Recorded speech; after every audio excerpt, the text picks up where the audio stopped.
Welcome into CBS Sports HQ, and our HQ training camp tour continues this weekend. No rest for the weary as our Jonathan Jones is at Niners camp today. The Super Bowl finalist from last season back at it, trying once again to get to the league's title game, but there are plenty of questions about this team as we head into the 2024 season. And to discuss some of those questions and give us some potential answers, the magic of television leads us to welcome our lead NFL insider, Jonathan Jones.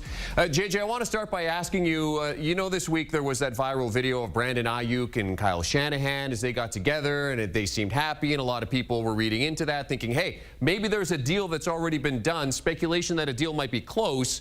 You're there at Niners camp. What are you hearing? I'm not sure that speculation should be founded in anything. Look, we're in the same spot that we've been. There are really three options for Brandon Aiyuk, and I'll start with the one option that is least likely. The San Francisco 49ers give him the exact contract that he wants. He signs it, and he's back on the field. If that contract were around, then that would have happened already, right? So now you have two more options. The other option is that he ultimately signs a deal with the San Francisco 49ers that is not that great for him, according to him, but that ultimately he grits his teeth and he bears it because he wants to be with the 49ers. Of course, he's on his fifth-year option, making about $14 million this upcoming season. That it's going to, when you look at all the other wide receivers, let's talk about a Jalen Waddle, for example, making double that. That's what he wants. And then lastly, the third option is a trade to a team that will ultimately give him the contract that he would want to sign and play for. So that's where we're at right now. He was out here at practice just like he has been. All of those things, it does not seem that we are any closer to a resolution, Jeremy. A couple days ago, it felt like a trade was more probable than him staying a San Francisco 49er. Today, no trade still has happened. The longer this stuff kind of goes on, the more I am led to believe that he will ultimately play for the Niners in 2024. But that's where it stands right now in this moment exactly. And, let's do this tomorrow, and maybe I'll have a different answer for you. Well, and the whole thing, too, is that, you wonder what his reaction is. Tyreek Hill getting a bit of a bag this afternoon, guaranteed $60 million in his deal, and how that might affect Brandon Aiyuk. But, JJ, what are you hearing in terms of the importance for the Niners getting something done with Brandon Aiyuk before the season begins? Yeah, they'd love to. I mean, the Niners have. This is not a group in John Lynch and Kyle Shanahan when they go and they stand up there or they sit there at the dais and they tell you, yeah, we actually want Brandon Aiyuk around. If they didn't want him around, he would have been dealt by now, right? I mean, they would have struck a deal with the New England Patriots or the Pittsburgh Steelers or some other wide receiver needy team. The deal hasn't been done. They have said they want BA around, and so he remains sort of in this limbo, in this purgatory, where it's kind of the last outstanding contract situation. I'll say this, though, about the Tyreek Hill deal that just got finalized earlier today. It's a 3-year, $90 million deal. They they just sort of added more guaranteed money. Tyreek Hill has nothing to do with Brandon Aiyuk. If you're the San Francisco 49ers, that deal doesn't matter. If you were a reasonable Brandon Aiyuk and his representation, you also understand that deal doesn't matter. You have Tyreek Hill, who was just voted as the top player in the NFL by his peers. Whole different conversation that fortunately we don't have to have right now. But he also this is his second veteran deal, Tyreek Hill. Brandon Aiyuk's looking for his first coming off his rookie contract. So it's an apples and oranges thing. Oh, it's a new top of the market or more guaranteed money than ever before. All those things. It really doesn't matter. That's not the tier that ultimately Brandon Aiyuk would be paid at, whether it's with the San Francisco 49ers and everything Aiyuk wants, or it's one of the 31 other teams out there in the NFL. And that's a perfect way to lay it out, JJ. Thanks for making that distinction and clarifying that there's really just no comparison between the two deals. Aiyuk's hold-in, if it continues, I mean, it might look like a stroke of genius for the 49ers taking Ricky Pearsall with the 31st pick in the first round. He's someone who we're hearing has been very impressive in camp. What are the impressions of Pearsall as he takes in his first Niners camp? Yeah, so he missed a couple of practices earlier. I think it was a hamstring or some sort of soft tissue. He's been back out here. He's getting some reps. Saw him catch a couple passes from Brock Purdy. One of the things that I've noticed with these Niners, they are all hands catches. Like, I'm not seeing these receivers allowing the ball to come into their body and catch it with their chest and then trap it. I'm seeing a lot of hands catches out here. Deebo Samuel, who looks really good and much leaner than he has the last couple of years that we've made our annual trip out here to beautiful Santa Clara. So Pearsall he's learning. He's a rookie.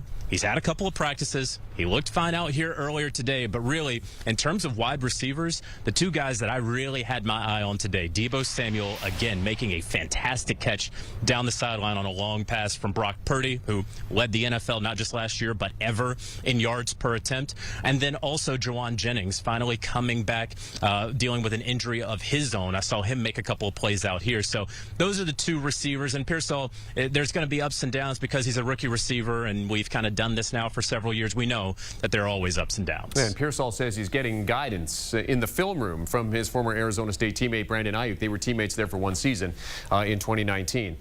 We talked about the Tyreek deal and the fact that it doesn't affect what could happen with Brandon Aiyuk, but what about Trent Williams this week and the deal that Tristan Wirfs got with the Tampa Bay Buccaneers? How does that affect things with Williams continuing his holdout? Yeah, fair question. Good question. Trent Williams not out here, and he's racking up fines of $50,000 per day. That's a lot of money to most people, but Trent Williams has gotten paid and paid again and paid again, and now he's looking for probably that last bite at the apple. He's 36 years old, but he's still playing absolutely at the top of the game, without question, the best left tackle in all of football. And when he signed that top-of-market deal a couple of years ago, well, that's the funny things about markets and contracts, is that you start to slide down a little bit. And you have Laramie Tunsil, who has played it extremely well in terms of the money game.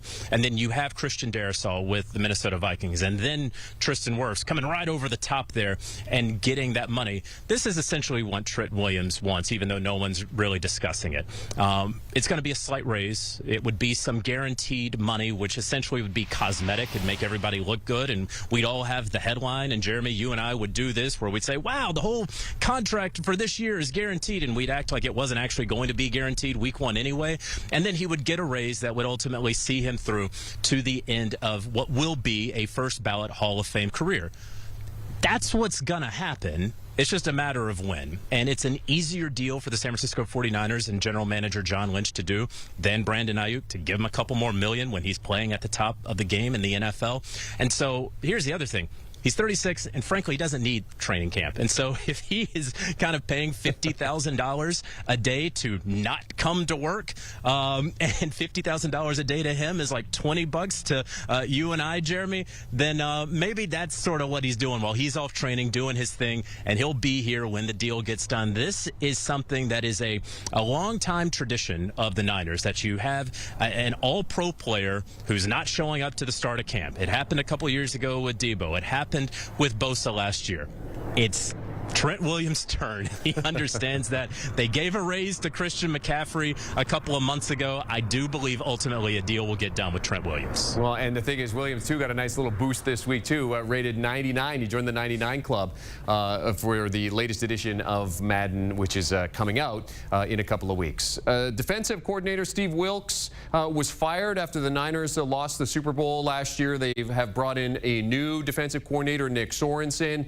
JJ, how different is this defense going to look this season? You know, I think that they're going to probably do what Kyle Shanahan wants to do a little bit more. Nick Sorensen has been here with this group. Remember last year when Steve Wilks came in, he was a bit of an outsider. He didn't get to sort of assemble the staff that he probably would have wanted to, and was kind of mixing parts, if you will. Nick Sorensen has been here with the team for some time, and so when I consider it, I think that this is a defense that's going to look more like the Niners defense that we've seen over the past couple of years. Look, they're missing Dre Greenlaw Greenlaw. We understand that coming back from the Achilles. Talanoa Hufanga, I believe, is going to start to get ramped up once they get to those joint practices with the New Orleans Saints next week. Hopefully should be ready to go by week 1 after suffering that injury in week 11 last season. But one of the interesting things that this team has opposite Bosa is a veteran, savvy pass rusher in Leonard Floyd, a guy who maybe he's been a bit of a hired gun or a mercenary his last couple of stops, but he's a guy who knows what the entire defensive line is looking to do. Malik Collins looks fantastic on the inside along with Hargrave. So this is a defense. This is a team that constantly has all pros and pro bowlers. This is a defense that I certainly believe is going to be once again at the top of the NFL. JJ, this 49ers team has been to 4 conference championships, 2 Super Bowls in the last 5 seasons. Now the questions are, with this team, the championship window. How much longer is this championship window going to be open? I would say that the window is as open as it possibly can be right now. And that's because Brock Purdy is the best deal in sports. Right. I mean, he was the last pick in the draft a couple of years ago. The Niners, even as much as they may have wanted to, if John Lynch wanted to just hand him his credit card and say, go hog wild, Brock, well, first of all, that'd be against NFL and CBA rules, but they couldn't pay him anymore because he hasn't finished and completed his 3rd season in the NFL.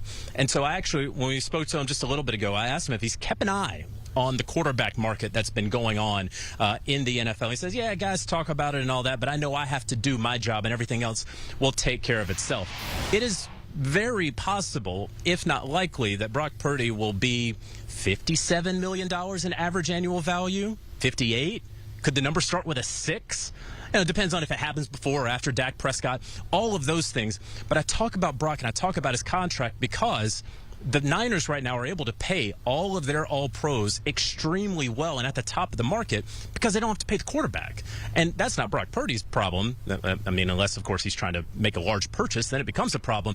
But ultimately, this is a team that because the window is wide open because they don't pay Brock Purdy anything relative to the rest of the NFL.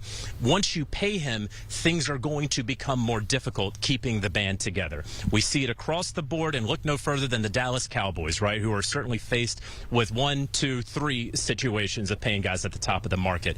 So because of that, because they have one of the best play callers offensively in NFL history in Kyle Shanahan, they have a wide open window in the NFC. You can look at the Detroit Lions, who absolutely could have been playing in the Super Bowl had they taken care of business in the second half of that NFC title game. You can look at the Dallas Cowboys if they can keep everything together and everything copacetic and finally get over the hump in January. But there's no question about it, the Niners should be your NFC favorite. And that's why they are one of the Super Bowl favorites this coming season. Open the season, Monday Night Football against Aaron Rodgers and the Jets. He's our lead NFL insider, Jonathan Jones, joining us from San Francisco 49ers training camp as our training camp tour continues. By the way, Niners primetime games tied for the most in the NFL this season. They've got 6 of them, as it turns out, and it starts with that Monday nighter against the Jets.